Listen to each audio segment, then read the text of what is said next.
Vasile Gheorghe. Recuperează Rapidul Herea. O minge lungă pentru Herea. Nu știu dacă îi convin foarte mult lui Ovidiu Herea acest gen de lansări la care trebuie să sprinteze cu un fundaș advers în spate. Iată însă rămânând în continuare la minge, scoate în centrul care... Extrem de interesant, câștigă Duarte, pasă cu călcâiul pentru Herea. A curs frumos pentru câteva pase, atacul Rapidului. Herea își cheamă colegii la pressing undeva la colțul terenului. Acolo. Lungă această minge la lui Duarte, însă Frăținescu până la urmă a reușit să capete controlul. Nu a reușit să scape de minge și iată rapidiștii interceptează. A ținut Frăținescu, ba chiar l-a lovit pe lui Duarte, îi semnalizează asistentul Micloș Noghi lui Marius Avram, care lasă jocul să continue. Și iată cum își... Asistentul Micloș Noghi. Poate pe acest plan mai larg să vedem ce s-a întâmplat, așadar iată duelul dintre... L-a tras Frăținescu, nu l-a lovit, l-a tras din spate pe lui Duarte. Micloș Noghi a agitat spanionul, Marius Avram a lăsat jocul să continue și apoi... Faza nu se încheiase, Albus plecase... Lui Duarte cere mingea în stânga, Bojovic este preferat însă în dreapta Herea, talonat de Garat, a căzut Rapidistul, tot el se ridică și recuperează dintre doi adversari. Ianu pe DigiSport Plus de la 21:45, un derby din Italia, Lazio contra lui Inter. Recuperarea lui Herea, parcă mai activ și mai eficient decât omul pe care l-a înlocuit, decât soluția potrivită când s-a hotărât să centreze. A fost blocat de Bozovic. La întrebarea care se pune, cine a găsit soluția? La acțiunea de Varga.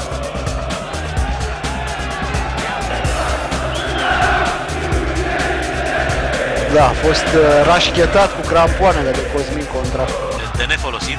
Roman îl pune pe fugă pe Duarte, închide foarte bine. Lui Duarte, care a anticipat foarte bine. Recuperează Ovidiu Herea.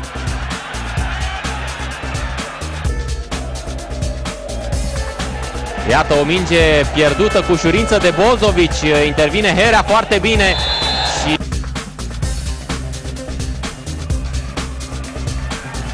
Herea se descurcă foarte bine, Herea în fața lui Dan Matei, pasează în stânga pentru Spadasio, Ioniță și Buga sunt în careo. Că peste acel episod. Acum Herea. Herea, excelent, se descurcă în bandă, continuă Herea.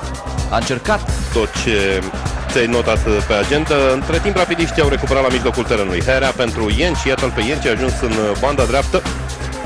Felder a rămas în spate să acopere plecarea fundașului rapidist. Au pierdut ușor giuleștenii această minge, nu pentru mult timp însă, pentru că iată Herea luptă în continuare.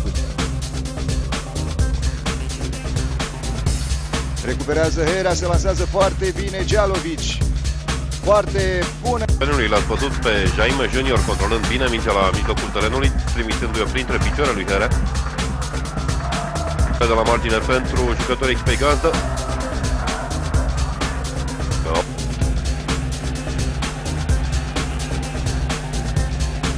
Nu le-a ieșit Iaroviților până acum de cele mai multe ori, în cazul în care, situația în care au avut atâtea faze fixe și centrări din preajma careului, și se spune că este una dintre cele mai periculoase echipe. Herea trece de 3 adversari, reușește să scoată unul la Cupanc nu l-a văzut și șansă de contraatac pentru rapidiști.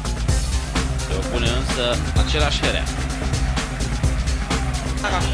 Asalt cu toate liniile al celor de la FC Național și o intrare tare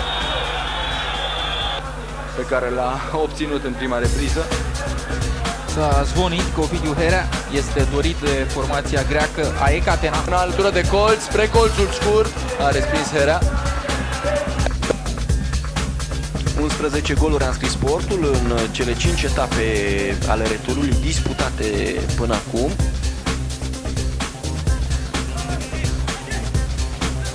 Din nou, densitatea de jucători a lui FC Național la mijlocul terenului dă rezultate. Herea, gopasă pentru Bundea. Dinu Todoran.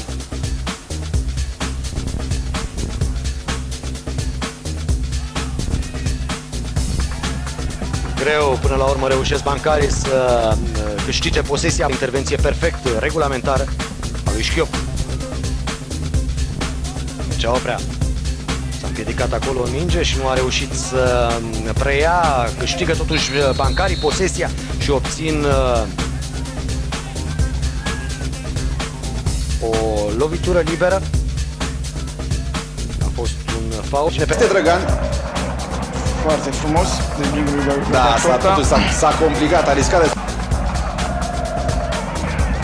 Bâlbă și Cerno, chinuind apărarea bancară, s-au mișcat foarte mult. Și ea și o atacă. Dribbling.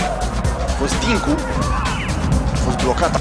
Herea, minutul 18 a marcat, deschis scorul 1-1 la Timișoara, deci tot aici în vestul serii cu Poli. Herea a deschis scorul în minutul 76, dar FC Național a fost egalată pe final. Locul nostru e în primele 6 echipe din campionat, spune constructorul rusul de la UTA.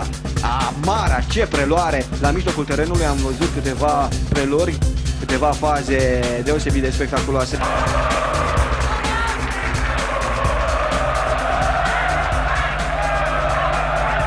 Mihuț a revenit meciului Dinamo. Greșește Crista și acum recuperează Herea. În dreapta așteaptă Savu. Doar 6 goluri marcate de FC Național. E adevărat că și Universitatea Craiova n-a marcat decât 5 goluri în acest an 2007.